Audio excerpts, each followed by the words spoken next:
إن الحمد لله نحمده ونستعينه ونستغفره ونعوذ بالله من شرور أنفسنا ومن سيئات أعمالنا من يهده الله فلا مضل له ومن يضلله فلا هادي له أشهد أن لا إله إلا الله وحده لا شريك له وأشهد أن محمدا عبده ورسوله لا نبي ولا رسول بعده يقول الله تبارك وتعالى في القرآن الكريم يا أيها الذين آمنوا اتقوا الله وقولوا قولا سديدا يصلح لكم أعمالكم ويغفر لكم ذنوبكم ومن يطع الله ورسوله فقد فاز فوزا عظيما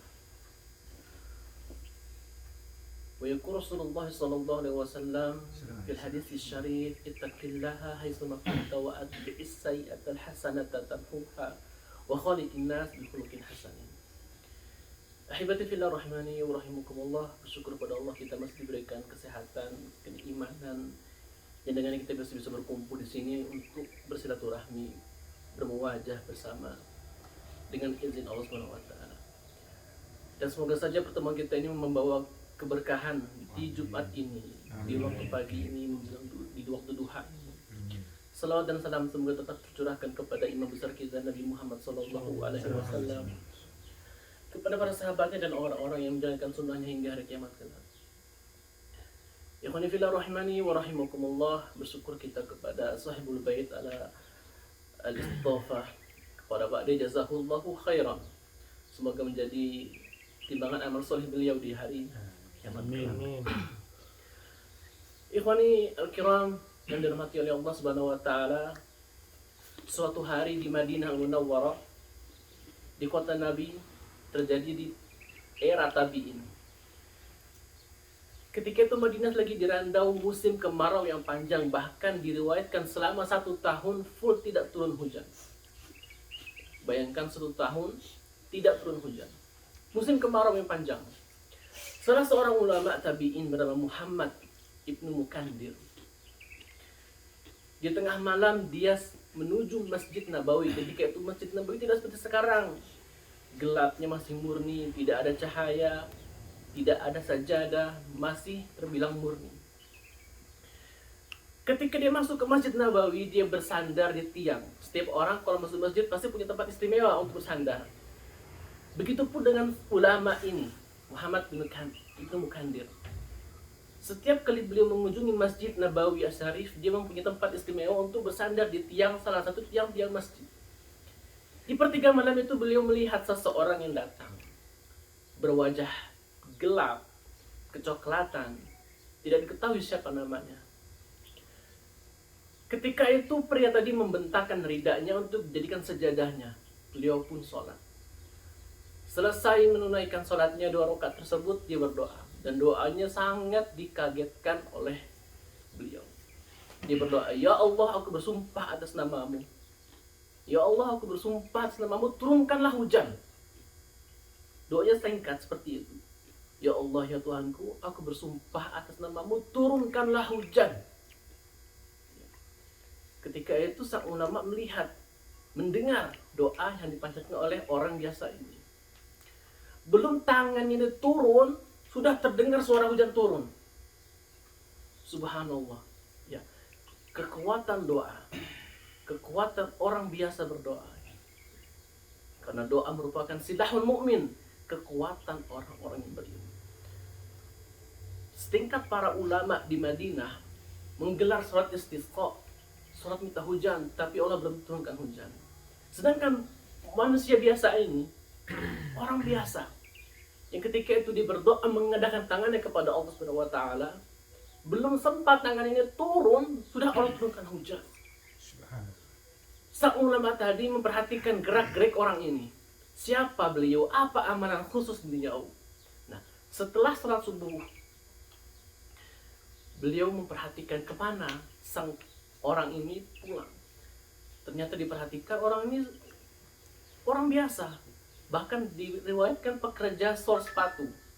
Pekerja sol sepatu. Di malam kedua, sang ulama tadi memperhatikan lagi, datang ke Masjid Nabawi.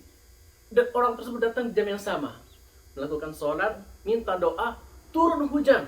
Bahkan sebelum tangan itu turun ke pangkuannya, Allah kabulkan doanya. Doa orang yang ikhlas. Di hari kedua itulah sang ulama tadi, Muhammad Ibnu Mukandir, ingin mengunjungi sang orang yang berdoa tadi. Di pagi hari dia melakukan ziarah, berkunjung ke rumah sang yang berdoa tadi itu. Dia mengatakan assalamualaikum, waalaikumsalam. Si pemuda tadi mengetahui bahwasanya adalah seorang ulama besar di kota Madinah, ulama tabi'in. Dia bilang, natasyarraf bi ziaratikum, kita merasa suatu kehormatan diziarahi oleh seorang ulama. Sang ulama ini pun langsung mengatakan, bukankah engkau pemuda yang 2 malam ini sholat di Masjid Nabawi yang telah berdoa dengan doa minta hujan? Pemuda tadi tiba-tiba marah dan mengatakan, silakan engkau keluar wahai ulama, wahai Ibnu Muqandir. Marah sangat. Ya, karena dia tidak mau ada orang lain yang ingin mengetahui amal dia. Rahasia amal solehnya diketahui oleh sang ulama. Dia marah sehingga dia mengatakan, silakan pergi wahai Ibnu Muqandir. Orang ini tidak diketahui namanya. Bahkan sampai sekarang para ahli sejarah tidak mengetahui siapa namanya, siapa marganya, dan siapa keturunannya. Orang yang terkenal di langit, orang yang terkenal oleh penduduk langit, tapi tidak terkenal di bumi. Ya. Ketiga harinya, di hari ketiga, sang ulama tadi ingin menziarah lagi ke rumahnya, tetapi orang tersebut sudah pindah ke tempat lain dan tidak diketahui sampai sekarang kemana pindahnya, di mana tempat tinggalnya. Orang tersebut ingin merahasiakan amalnya dan dia marah ketika ada orang lain yang mengetahui amal solehnya, diketahui orang lain. Syuf, ikhlasnya niat.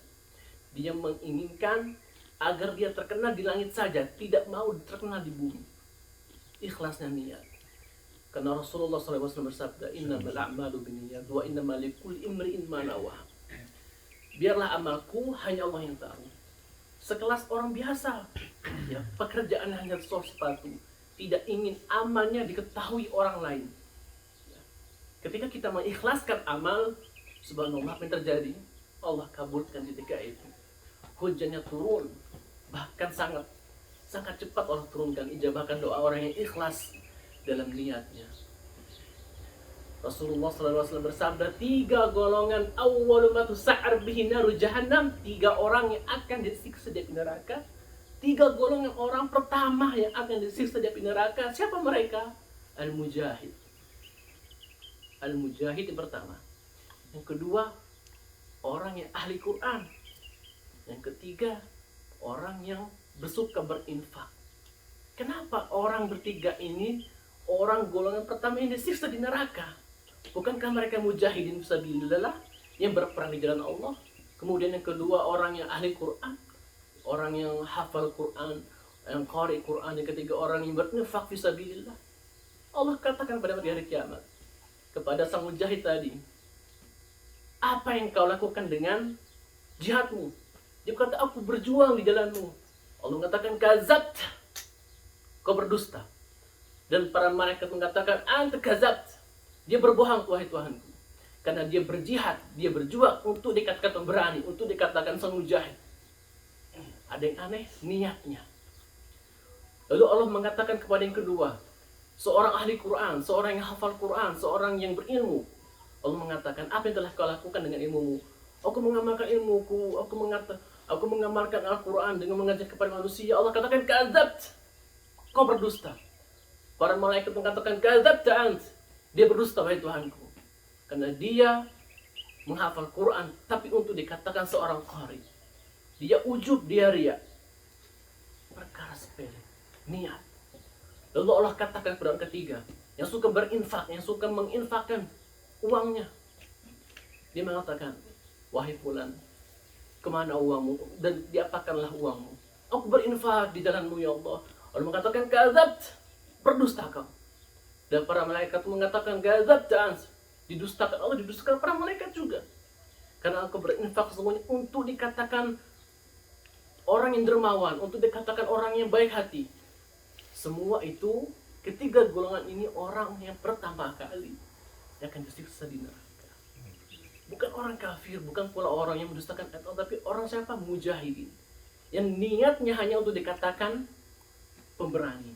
Seorang ahli ilmu hanya ingin dikatakan seorang yang berilmu. Orang yang berinfak hanya ingin dikatakan dermawan. Allah katakan, kau telah mendapatkan itu semua di dunia. Engkau telah disebut sebagai qari, kau disebut sebagai dermawan, kau disebut sebagai seorang yang mujahid. Kau dapatkan yang dan sekarang Allah berikan azabnya mereka di dunia. Dan Rasul mengatakan, innamal a'malu binniyat. Seseorang itu akan mendapatkan apa yang ia niatkan. Makanya dalam hadis itu, bahkan dalam setiap buku-buku hadis, ya, bab pertamanya adalah bab niyah. Rasul mengatakan, "Faman kanat hijratuhu lidunya yusibuha aw imra'atin yankihuha." Barang siapa yang hijrah hanya untuk dunia atau untuk perempuan yang ingin dinikahinya, maka dia akan mendapatkan apa itu. Karena ceritanya pada saat Rasul hijrah ke Madinah, ada seseorang yang hijrah, tapi niatnya bukan karena Allah dan Rasulnya, niatnya untuk menikah. Ya. Dia bernama Muhajir ibnu Umi Qais. Makanya keluarlah tadi hadis tadi itu, faman kana hijratuhu lidunya yusibuha, menyindir sahabat yang tadi yang hijrahnya hanya untuk menikah saja. Barang siapa yang hijrah ke Madinah untuk Allah Rasulnya, fa hijratu ila Allah wa rasuli. Wa man kana hijratuhu lidunya yusibuha aw imra'atin yankihuha. Kata Rasul, barang siapa yang hijrah ke Madinah hanya untuk menikahi perempuan, maka dia akan mendapatkan itu. Wallahu ta'ala bis-shawab. Semoga ini bermanfaat bagi kita semua. Semoga menjadikan ini sebagai khazanah ilmu kita semua. Wassalamualaikum warahmatullahi wabarakatuh. Wassalamualaikum warahmatullahi wabarakatuh.